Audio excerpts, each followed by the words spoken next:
Hello दोस्तों, previous class में हमने विलियम शेक्सपियर के सोनेट 29 और सोनेट 138 को विद एमसीक्यूज अच्छे से कवर कर लिया था। आज की क्लास को स्टार्ट करते हैं जॉन मिल्टन के सोनेट ऑन हिज ब्लाइंडनेस से।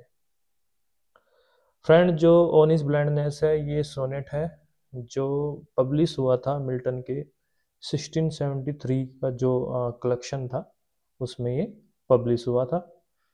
ये एक पेट्रार्कन सोनेट है जो लिमन्स करता है इंटरनल वॉइस ऑफ मिल्टन को when he became blind at the age of 44 years. 44 साल की उम्र में जॉन मिल्टन ऑलमोस्ट ब्लाइंड हो चुके थे।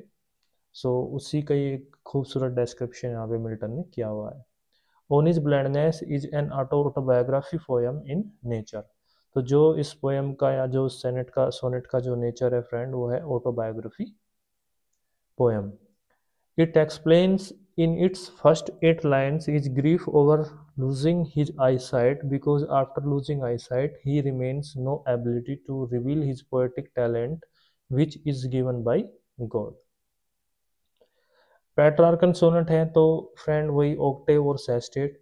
तो जो पहली 8 लाइन्स हैं उसमें मिल्टन अपना जो उनका दुख है जब उनकी आईसाइट लूज हो जाती है, तो आईसाइट लॉस्ट हो जाने के बाद में जो दुख है वो प्रकट करते हैं और वो बोलते हैं कि अब जो उनके पास में भगवान का दिया हुआ जो पोएटिक टैलेंट है वो उसको एक्सप्रेस नहीं कर पाएंगे। तो इसी चीज को सोचते हुए जॉन मिल्टन जो है बेहद दुखी है। Therefore he is very sad, but despite his obscure vision he doesn't want to complain God।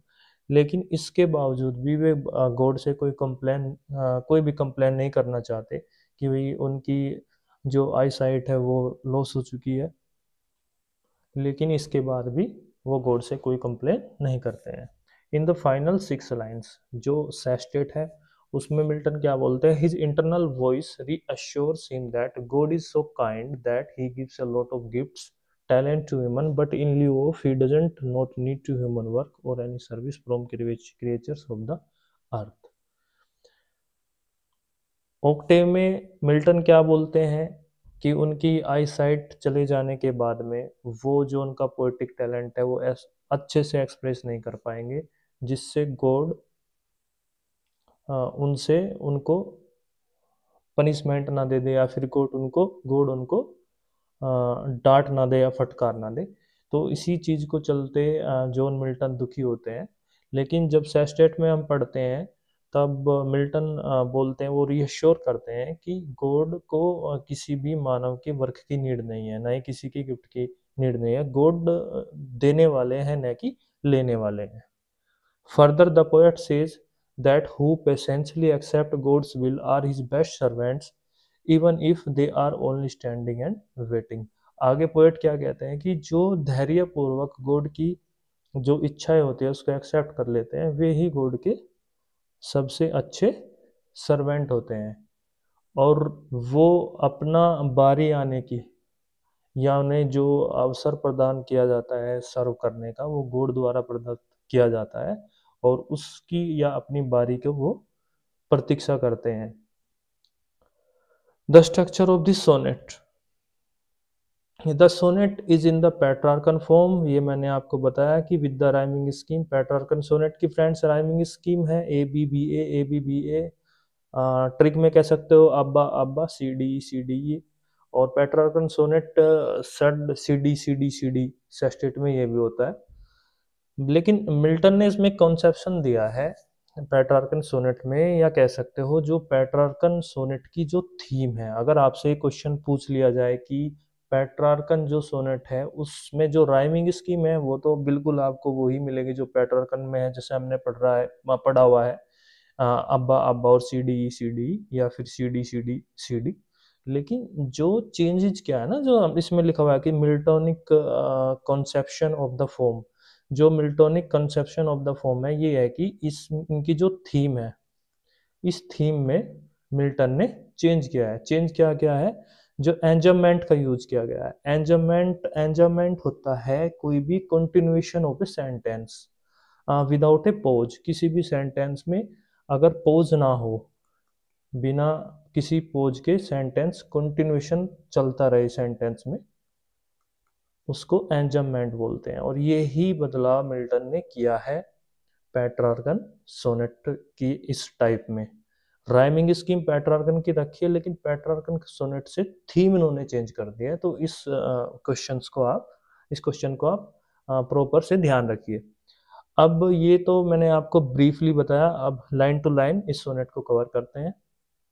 Line to line मैंने कल भी आपको बताया था कि जितना प्रॉपर तरीके से आप वर्ड टू वर्ड लाइन में पढ़ोगे, एग्जाम के पॉइंट ऑफ व्यू से बेहद इंपॉर्टेंट है। फिल इन द ब्लैंक्स करके पूछ लेगा या उसका अर्थ पूछ लेगा। तो अगर आपने प्रॉपर से टेक्स्ट समझ लिया तो 100% कोई चांस ही नहीं बनेगा कि आप क्वेश्चन को गलत करके आओ एग्जाम में। When I consider how my light is spent, year half my days in this dark world and wide. Brief summary में हमने क्या पढ़ा कि मिल्टन की जो आई साइट है वो लॉस्ट हो चुकी है और वो दुख प्रकट करते हैं गॉड से, दुख प्रकट करते हैं लेकिन गॉड से कोई शिकायत नहीं करते।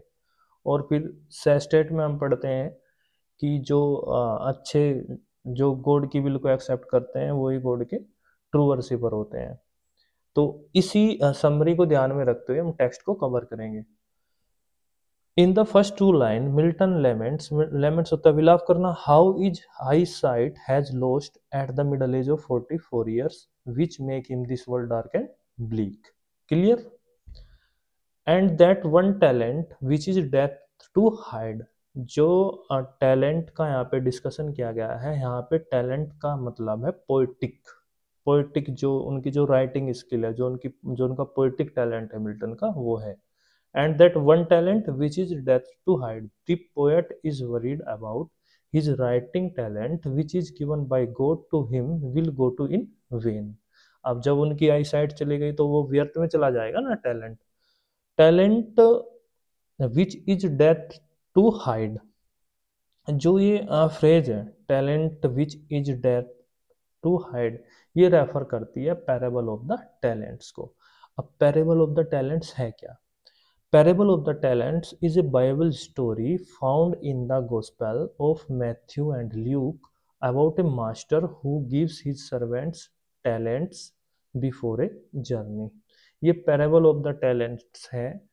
जो मैं आपको थोड़ा सा बता दूं, पैरेबल ऑफ द टैलेंट्स में एक बाइबल स्टोरी है जो दी है मैथ्यू और ल्यूक ने अपने अपने गॉस्पेल में।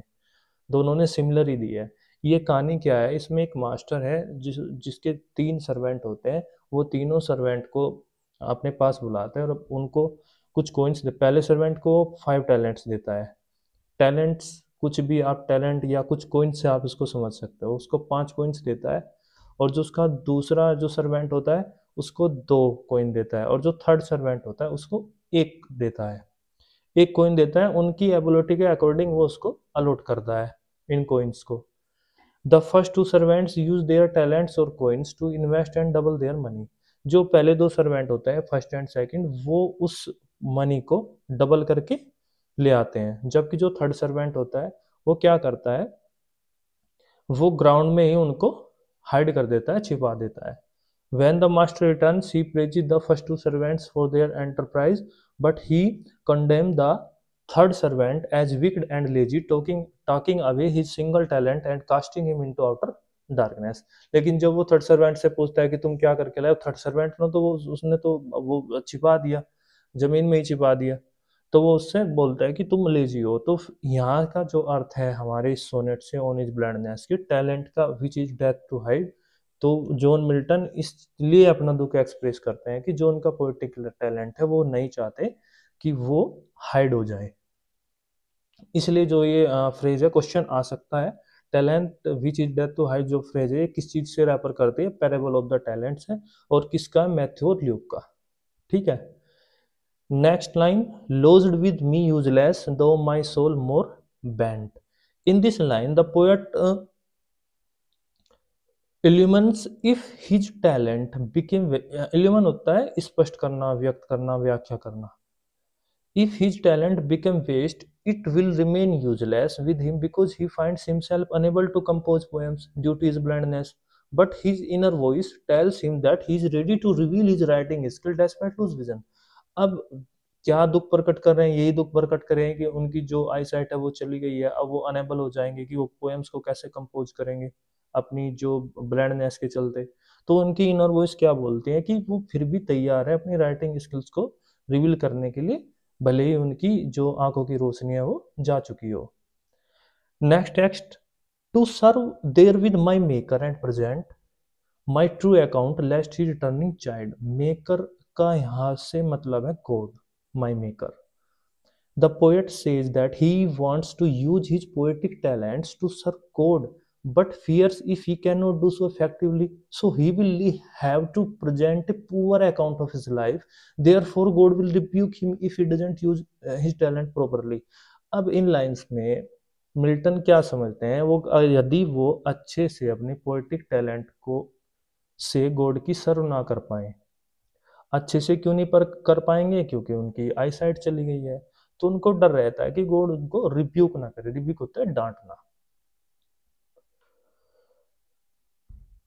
डोथ God exact day labour light denied, I fondly ask but patience to prevent. देखो जो एंजमेंट बताया था ना, अब पूरी लाइन को देखना इस टेक्स्ट को मिल्टन के, और जो हमने सोनेट 29 और सोनेट 138 पढ़ा उसको देखने, उसमें एंजमेंट नहीं मिलेगा लेकिन इसमें एंजमेंट मिलेगा, कोई पोज नहीं है। देखो ये लाइन कंप्लीट हो गई, यहाँ पे I fondly ask but patience to prevent, इस लाइन से आगे कर दिया, फिर आगे का स्टार्ट होगा, तो कोई पोज नहीं है, इसको एंजमेंट बोलते हैं। लाइन्स को देखे तो in these lines the poet depicts that he asks a foolishly question whether God needs such work from those persons who can not see. अब मिल्टन क्वेश्चन करते हैं, अब ऊपर की जो लाइन्स थी मिल्टन ने क्या कहा कि कहीं उनसे कोई अच्छे से वो पोएटिक टैलेंट को एक्सप्रेस ना कर पाए तो गॉड उनसे नाराज ना हो जाए, उनको डांट ना दे। लेकिन फिर वो क्वेश्चन करते क्या गॉड को नीड है ऐसे वर्क की, जो ऐसे लोगों के वर्क की जो ना देख सके। At the very next moment, the poet states that his peasants quickly answered to prevent this complaint to God. और नेक्स्ट मोमेंट ही वो क्या कहते हैं कि जो धैर्य है पोएट का, वो क्या आंसर करता है, to prevent this complaint to God, कि मैं भगवान से ये शिकायत नहीं करूंगा, कि भगवान ने मेरी आई साइट ना होने के बावजूद अगर मुझसे कोई अच्छे से मैं अपनी पोएटिक स्किल्स को एस्क्राइब ना कर पाऊँ, क्या गॉड उससे नाराज होंगे। तो वो कहता है कि मैं ईश्वर से इस चीज़ की कोई शिकायत नहीं करूँगा, क्योंकि भगवान को नीड नहीं है किसी भी ह्यूमन वर्क की। Next line, that murmur soon replies God doth not need. Doth मतलब गॉड डज नॉट, डोथ होता है डज, इधर मैन्स वर्क और his own gifts who best. The poet feel sorry for his mistake that he was murmuring, होता है बड़बड़ाना, complain करना, उसको murmur बोलते हैं, और complaining to God because God doesn't need any man's labour or gifts, he never asks for the gifts which he has given to man, God is the giver not the receiver। ठीक है, अब वो क्या है कि God तो giver है, God देने वाले हैं, वो लेने वाले नहीं है। तो गॉड को कोई फर्क नहीं पड़ता कि इंसान उनके लिए क्या, कि उन्हें जरूरत है इंसान के वर्क की, तो गॉड देने वाले हैं, रिसीवर नहीं है, लेने वाले नहीं है। Rather it is the man who always Aspire something from him, जबकि जो ये तो एक ह्यूमन है, क्रिएचर है, जो गॉड से एक्सपेक्टेशन रखता है कि मुझे ये भी मिल जाए, मुझे ये भी मिल जाए। Bear is mild yoke they serve him best his state. देखो यहाँ भी एंजमेंट आ गया, यहाँ पे पोज ना करके सीधा हिज स्टेट इस लाइन में जोड़ दिया, जो अर्थ को आगे पूरा करेगा। The poet thinks that those persons are God's true sons who never complain to God despite the various struggles and pains. They bear his joys and sorrows without any fear. They live in their spirituality both in hilarious and bleak stages of life. In lines में क्या कहते हैं, जो God के true sons होते हैं वो God से कंप्लेन नहीं करते, भले ही उनमें कितने ही वेरियस स्ट्रगल और पेन्स उनके लाइफ में आ जाए, बट वो जो भी गॉड देते हैं, जो भी जॉयज, जो भी सोरो होते हैं, वो बिना किसी डर के, बिना किसी एक्सपेक्टेशन के उसको एंड्योर करते हैं। There live in their spirituality, वे अपनी स्पिरिचुअलिटी में रहते हैं, भले ही हिलेरियस होता है, आनंदमय, और ब्लिक होता है, उदास। भले ही कोई भी अवस्था हो इंसान के जीवन की, वो उसमें खुश रहते हैं। Is kingly thousands at his bidding speed and post over land and ocean without rest. इन लाइनों में पोएट क्या कहते हैं कि गॉड तो एक सुप्रीम है, एक सुप्रीम अथॉरिटी रखते हैं, एक सुप्रीम पावर है, लाइक ए किंग, जिस प्रकार किंग के एक आदेश पर बहुत सारे जो उसके जो अधीन होते हैं वो काम करने को तैयार रहते हैं और वेट करते हैं कि उनके ऑर्डर की, तो उसी प्रकार बोला कि गॉड भी किंग के समान है। He the king of all creature, वो सभी क्रिएचर्स के किंग है। देयर आर काउंटलेस सर्वेंट्स, और काउंटलेस इनफाइनाइट उनके सर्वेंट है, who work tirelessly for him, जो उनके लिए बिना थके काम करते रहे। They are always ready to obey whenever God needs any service, they work restlessly over land and ocean. पूरा जमीन पे पानी पे कंप्लीटली वो रेस्टलेसली वर्क करते हैं। Therefore God does not need any humans work when he had so many angels and spirits who are ready to serve God, क्योंकि God के पास तो बहुत सारे एंजल्स और स्पिरिट्स हैं जो गॉड के एक आदेश पर काम करने को, और वो टायरलेसली काम करते हैं। यही डिस्क्रिप्शन इन लाइन में दिया गया है। They also serve who only stand and wait, ये कपलेट की जो सेस्टेट है, जो उसकी फाइनल लाइन है। फर्दरमोर द पोएट एक्सप्रेसिस आएगा यहाँ पे, expresses that those people are his true worshippers. जो ये हिज है कैपिटल में, ये गॉड, गॉड के लिए कैपिटल में लगाओगे एच बी, हिज का एच बी या फिर हिम का H. His true worshippers who believe in their in their good deeds and wait for opportunity which is provided by God।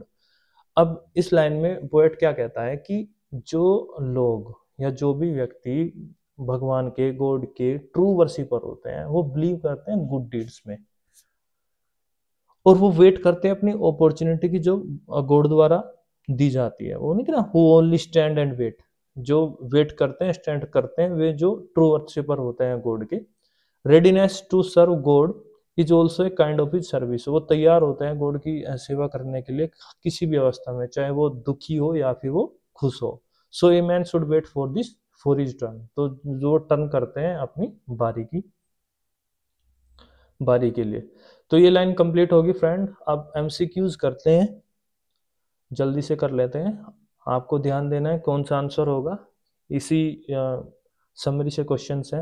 What is the original title of on his blindness का original title, बहुत अच्छा question है।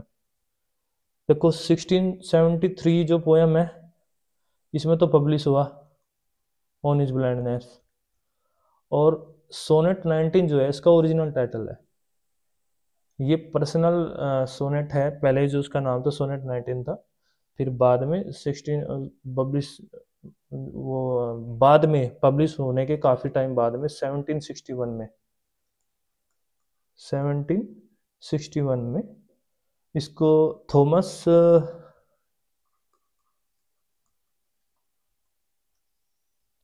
Newton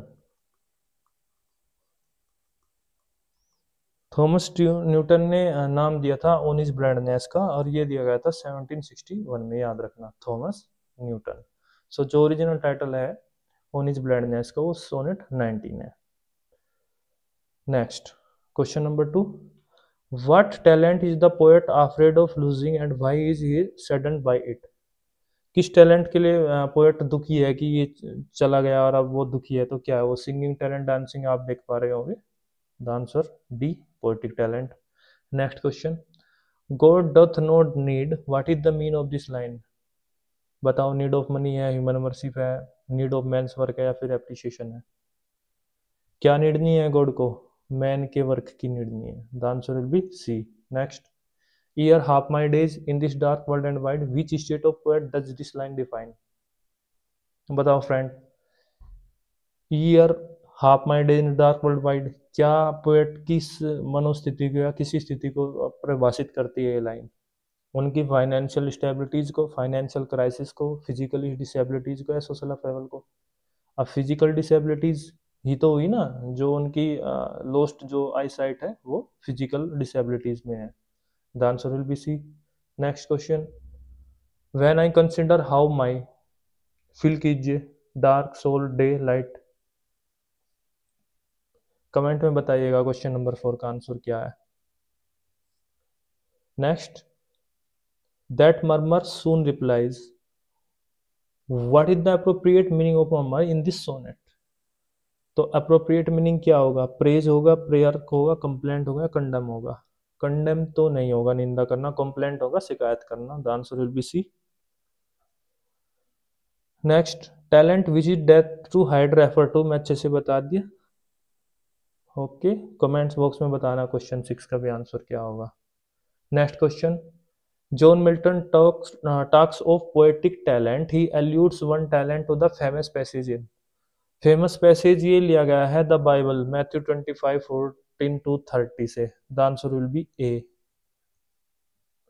question number 8, on is blindness is a Petrarchan, Shakespeare dark, Petrarchan sonnet हो गया। Next, to serve there with my, क्या my, maker, man, angels, God. Option number A, maker. Next question, the poet personifies patience who comes and prevents him from making. अच्छा, patience को क्या किया है, पर्सोनिफाइज किया है। तो किस वर्ड के लिए किया गया है, प्रिवेंट्स किस चीज को रोकने के लिए किया गया है, प्रेयर को, मर्मर या सर्विस या any rest. The answer will be B. Next question, Milton sonnet 19 is a personal sonnet, impersonal, बताया था मैंने ऊपर, पर्सनल सोनेट है, और जिसका नाम 1761 में दिया गया था थॉमस न्यूटन के द्वारा, on his blindness. Next question, in which year did Milton lose his I site. अच्छा, आई साइट बताइए, थोड़ा सा मैथमेटिक लॉजिक लगाइए, 44 ईयर्स की एज में, और उनका जो बर्थ हुआ था 1608 में हुआ था, तो 44 ऐड करके कितना हो गया, 1652, तो आंसर होगा आपका 1652। अच्छा, 1667 में पैराडाइज लॉस्ट पब्लिश हुआ था, पैराडाइज लॉस्ट पब्लिश कब, 1667 में, 1608 में इनका बर्थ हुआ, और फ्रेंड्स जो डेथ हुई मिल्टन की हुई थी 1674 में। सो सोनेट 19 या ऑन इज ब्लाइंडनेस हमारा कंप्लीट हुआ। Thank you for watching guys, good night.